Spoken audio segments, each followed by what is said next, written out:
Saudara yang saya kasih di dalam Tuhan Yesus Kristus, kita akan bersama-sama membaca dan merenungkan firman Tuhan. Untuk itu, mari terlebih dahulu kita mengawalinya dengan berdoa.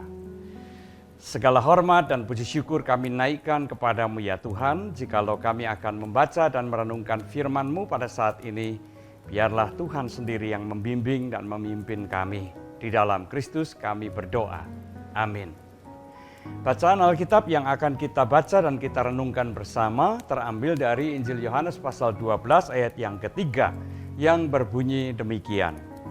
Maka Maria mengambil setengah kati minyak narwastu murni yang mahal harganya, lalu meminyaki kaki Yesus dan menyekanya dengan rambutnya, dan bau minyak semerbak di seluruh rumah itu. Cukup singkat pembacaan kita pada hari ini. Sesuai yang saya kasih Tuhan Yesus Kristus, panggilan untuk melayani Tuhan, saya yakin bukanlah sesuatu yang asing buat kita. Kita semua menyadari bahwa sebagai orang yang beriman, orang yang percaya kepada Tuhan Yesus, kita dipanggil untuk melayani. Nah, saudara-saudara yang saya kasihi, tentu saja ini suatu panggilan yang mulia. Dan oleh karena itu, kita juga perlu merespons panggilan yang mulia ini juga dengan penuh kesungguhan. Nah, merespon panggilan dengan penuh kesungguhan itu berarti pelayanan yang kita lakukan haruslah keluar dari hati yang paling dalam. Maka tidak salah jikalau kemudian kita juga mengatakan pelayanan yang keluar dari hati yang paling dalam itu adalah pelayanan yang diwarnai oleh kasih yang mendalam. Sehingga panggilan yang mulia itu harus kita sambut, harus kita respons dengan pelayanan dengan penuh kasih. Nah, hari ini kita belajar dari Maria, saudara Lazarus.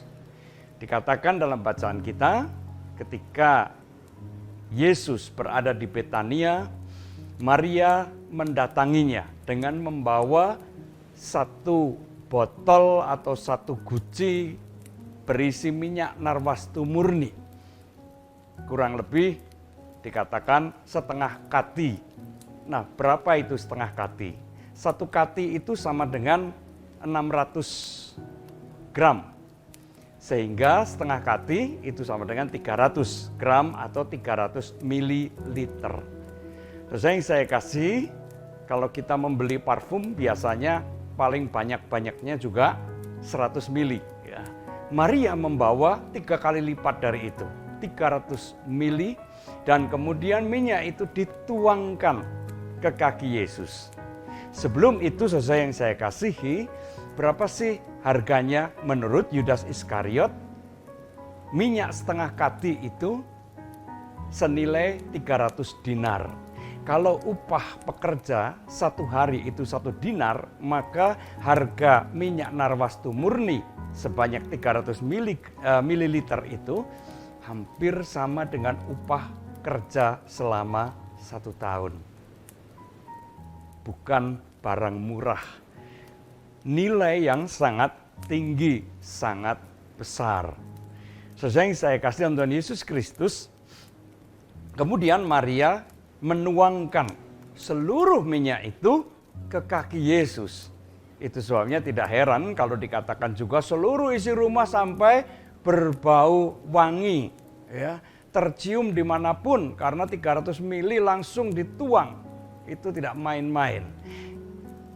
Minyak itu diusapkan, dioleskan atau dituang ke kaki Yesus. Apa yang dilakukan oleh Maria ini mengingatkan kita pada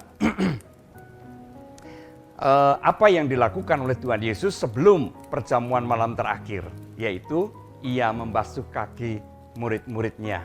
Tindakan Yesus yang membasuh kaki itu adalah tindakan seorang budak, seorang hamba. Dan itulah yang dilakukan oleh Maria. Ia melakukan itu sebagai wujud dari kerendahan hatinya. Dan tidak cukup sampai di situ. Kemudian yang dilakukan Maria adalah mengusap minyak yang ada di kaki Yesus itu dengan rambutnya. Saudara-saudara, rambut bagi perempuan adalah kehormatan. Oleh karena itu, apa yang dilakukan oleh Maria juga menunjukkan sikap hormatnya, atau dia melayani Yesus dengan penuh rasa hormat. Nah, saudara yang saya kasih di dalam Tuhan Yesus Kristus, apa yang dilakukan oleh Maria ini sungguh luar biasa. Ia memberikan persembahan yang terbaik untuk Tuhan Yesus. Ia melayani Tuhan Yesus di dalam kerendahan hati dan dilakukan dengan penuh hormat. Kita belajar dari tindakan Maria ini. Satu ayat ini mengajarkan kita hal yang sangat mendalam. Pelayanan kasih, pelayanan yang keluar dari hati yang mendalam, itu seharusnya diwujudkan dengan memberikan apa yang terbaik untuk Tuhan. Pelayanan dalam bentuk apapun seharusnya itu menjadi pelayanan yang terbaik.